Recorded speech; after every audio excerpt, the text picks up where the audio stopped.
Let's look at three similar questions.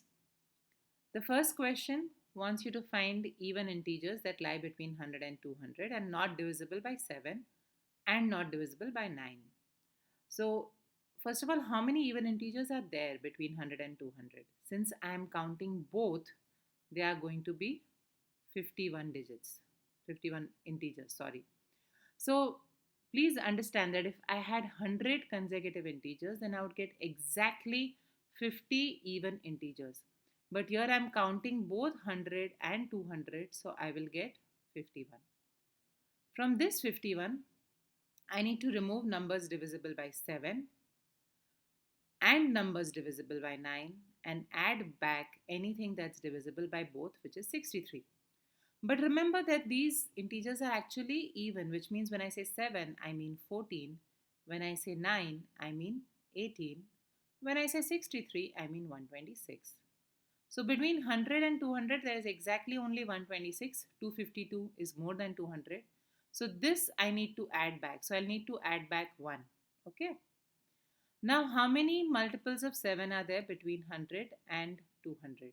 So, the first multiple of 7, or rather 14, is 112. The last is 196. 112 is 14 into 8. 196 is 14 into 14. So, 8 and 14, if I'm counting all of them, they are going to be 7 multiples of 14, right? Basically, we find this out by doing 14 minus 7 because we are counting 8 also, remember. Okay, how many multiples of 9, or rather 18? First is 108, smallest, right?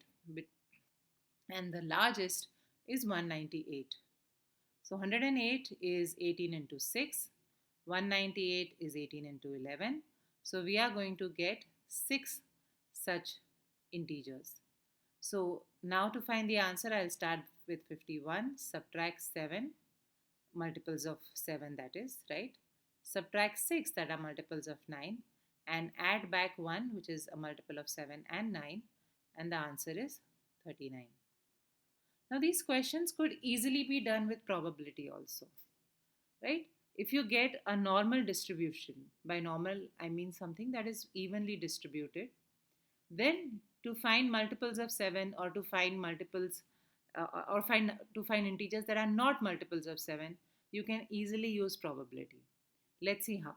We have 51 integers and I don't want multiples of 7, which means I want to remove 1 by 7 and keep 6 by 7. And I don't want multiples of 9, which means I want to remove 1 by 9 and keep 8 by 9. If you solve this, you will get 272 by 7, which is very close to 39. It's 38.8, right? So whichever way you do it, the answer is option 3, 39. Okay, let's do the next question.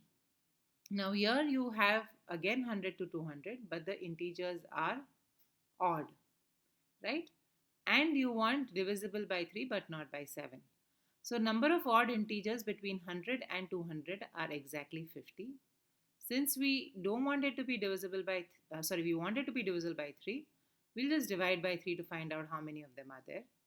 And not 7 means multiply by 6 by 7. Now if you find this, it's going to be 14.28 and 14 is not an option. So what is wrong here?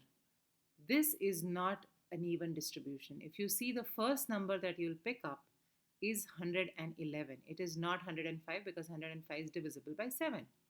So the question actually changes to 110x and 200. It's not 100 at all, right?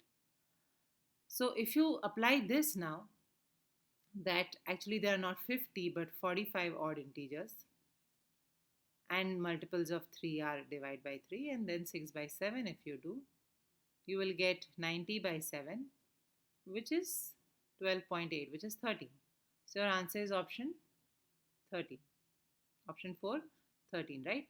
Now if you solve this properly, how would you do it? The first number that you'll pick up is 111, as I said, right? You won't pick up 105. And the last that you'll pick up is 195. Now this is 37 into 3. This is 65 into 3. which means you're looking at 29 multiples of 3.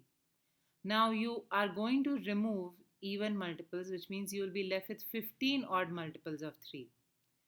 Out of this, you will subtract 147 and 189. There are multiples of 3 and 7 and they are odd. So your answer is going to be 13 once you subtract these two cases, right? So this is 13. Let's do the last question.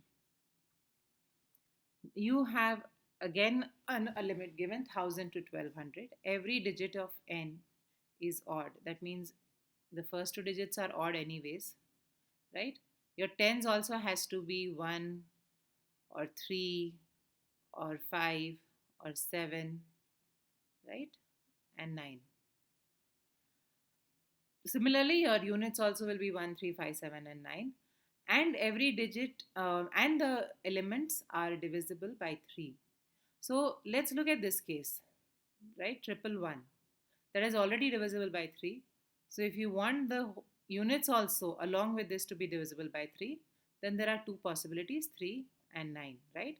We can't have 6 because you want your units also to be odd digits. Now, whatever works for 1 will also work for 1 plus 6, which is 7, because with respect to 3, 1 and 7 are the same thing. So, this also will be 3 and 9. Let's look at 3. If I sum up the digits, I get 1, 1 and 3, 5. So, the first possibility is 1, which will make it 6. And then the next one will straight away be 7. And this is going to be true for 9 also. Finally, for 5, you have only one possibility, 5. So there are basically 9 cases. 2, right? 2 year, 2 year, 1 year, 2 cases, 2 cases, right? So you get 9. If you have to do this with probability, then you say that there are 100 numbers, right? Between 1100 and 1200. For these 100 numbers, you want both the digits, the tens and the units, to be odd, which means half of the numbers you'll remove because of the 10 and half you will remove because of the units. So you are left with 25. If you divide 25 by 3 because you want only multiples of 3, then you get 8.33, and the option closest to that again is option 1, 9. So I hope both the approaches of actually counting and using probability are understood. See you for the next set of questions.